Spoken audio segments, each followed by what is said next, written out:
Oke semuanya, setelah semua oke di sini, setelah kita masukkan semuanya, kawat-kawat telah kita masukkan. Dari ukuran kawat, diameter kawat, jumlah lilitan, lompat berapa, dan alurnya gimana telah tak sampaikan di part yang kemarin ya. Dan kali ini kita akan memasang pembatas mika. Pembatas mika Nomex di sini aku gunain mika yang ukuran dengan tebal 0,20 mili. Ini untuk dinamo 3 pas, terkhusus dinamo 3 pas. Ini aku gunain mika yang emang mika cukup lumayan mahal. Jadi menurut saya mika ini cukup lumayan baik untuk digunakan ketika kita memasang dinamo 3 pas yang intensitas pemakaiannya tinggi, tegangannya tinggi, dayanya cukup lumayan tinggi. Aku gunain mika yang seperti ini ya, yang terkhusus untuk dinamo 3 pas seperti itu. Di sini tak ulang lagi biar anda penonton juga udah tahu, tak ulang lagi ulasannya. Di sini aku gunain kawat dengan tebal 0,60 mili dengan jumlah lilitan per slot itu 82 lilit menggunakan tipe penggulungan jerat seperti ini. Ini dinamo menggunakan RPM 1480, pokoknya 1400-an lah ya. Menggunakan 4 pole 3 pas sambungan segitiga, sambungannya bintang ya. Jadi nanti RST ada yang 31, yang RST satunya untuk tegangan listrik 380 volt. Dan ini aku gunain Peter Ban seperti biasanya yang untuk gulung dinamo 3 pas, pokoknya seperti ini. Dan awalnya dinamo 3 pas di sini terjadi kerusakan, yaitu terbakar. Penyebab terbakar dikarenakan tegangannya drop, entah tegangannya drop atau salah satu pas mati. Aku juga kurang tahu. Yang penting itu udah tak kasih tahu. Yang penting kita tahu penyebabnya dulu sebelum kita akan menggulung dinamo ini. Udah tak kasih tahu, udah tak kasih penjelasan gimana caranya agar dinamo lebih awet ketika setelah digulung. Pokoknya ini seperti itu. Dan oke, kali ini kita akan menali dulu. Talinya seperti biasanya, seperti kita gulung dinamo pompa air kayak gitu-gitulah ya. Pokoknya yang penting rapat, yang penting nggak ada kawat-kawat yang nempel bodi dan lain sebagainya. Pokoknya yang penting aman lah ya. Oke, kita lanjut untuk menalinya.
Setelah kita telah menarik semuanya, kemudian kita rapikan, terkhusus kalau ada kawat-kawat yang keluar dari alurnya yang sekiranya nanti kedepannya akan nyangkut bodi, kita rapikan dulu, kita benahkan agar nggak terjadi sesuatu hal yang tidak kita inginkan di kemudian hari. Paham lah ya. Dan ini ada kawat yang keluar 6, paham lah ya. Ini RST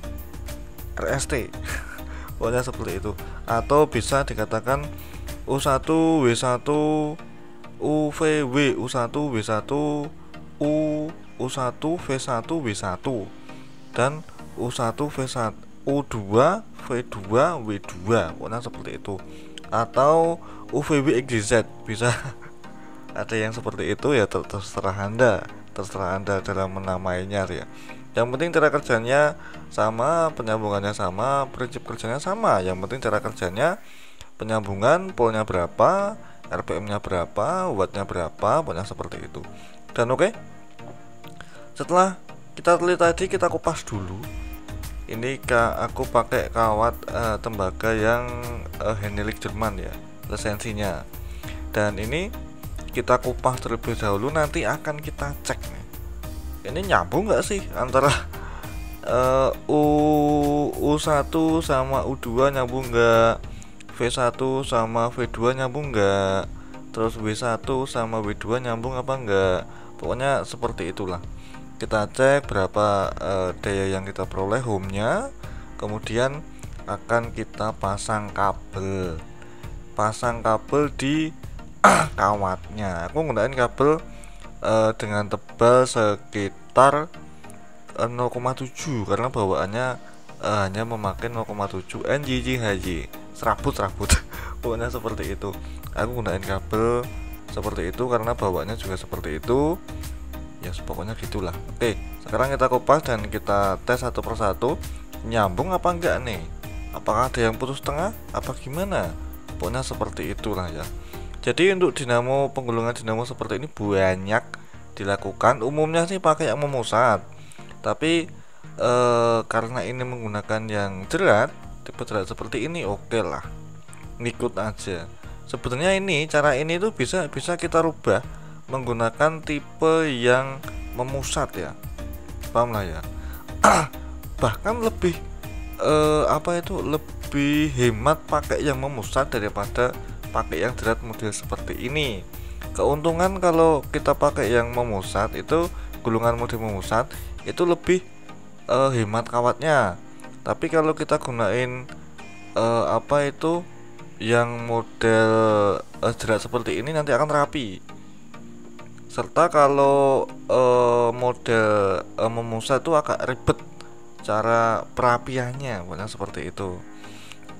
Kalau kita pakai model yang jelas seperti ini, dah nggak usah repot-repot, benah-benahinnya rapi-rapiinnya nggak perlu yang gimana didiemin aja nanti rapi sendiri.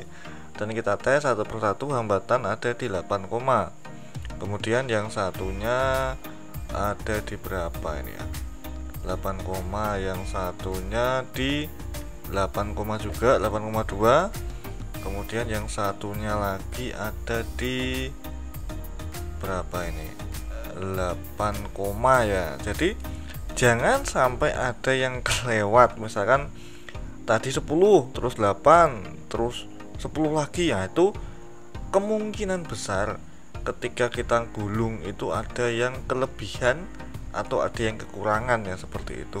Dan ini telah tak kasih selongsong anti bakar, kemudian telah tak kasih kabel, udah tak kupas juga, udah tak tali juga. Nanti akan kita isolasi pada bagian kawat dan kabelnya yang tersambung. Sebelumnya kita solder dulu sih ya, kita solder, kita kasih isolasi, kita kasih selongsong lagi, selongsong penutup penutup kabel serta sambungannya, pokoknya seperti itu. Jadi bagi anda yang ingin menggulung ya, harap menjaga kerapian juga menjaga namanya, pokoknya kekuatan lah ya. Soalnya ini penggunaan terus menerus nih, jangka panjang juga nih. Nanti apabila kita nggak sesuai SOP yang berlaku, aduh ribet sekali. Nanti kita juga kasih garansi dan lain sebagainya. Nanti dikit-dikit rusak, aduh repot. Lepas garansi, aduh sedih masih. Pokoknya seperti itu. Yang penting hati-hati, yang penting pelan-pelan nggak apa-apa, yang penting hasilnya bagus. Aku sih kayak gitulah ya. Mungkin bagi Anda ada yang seperti menurut cara saya bagaimana? Silahkan komentar di bawah ini. Oke, seperti itu ya.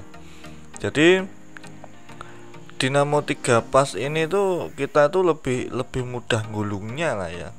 Dalam artian lebih mudah gulungnya, jumlah lilitannya tuh nggak terlalu banyak banget, nggak seperti dinamo mesin cuci, dinamo pompa air yang sampai ratusan, bahkan di atas 100. Kalau di dinamo 3 pas nggak sampai segitu. Jarang-jarang dinamo 3 pas yang menggunakan lilitan lebih dari 100 lilit per slotnya. Itu jarang sekali. Apalagi kalau dinamo 3 pas yang menggunakan ampere tinggi seperti dinamo 3 pas 15 HP, dinamo 3 pas 25 HP, macam-macam lah. Tapi kalau yang gede-gede seperti itu kawatnya juga gede. Kalau kawatnya gede seperti itu korban jempol. Dalam artian kita wajib memperkukuh dan memperkuat jempol-jempolnya, karena kita akan mengalami kesulitan dalam proses pemasukan sama penekuan perapiannya cukup lumayan ulet apabila menggunakan kawat tembaga lah ya.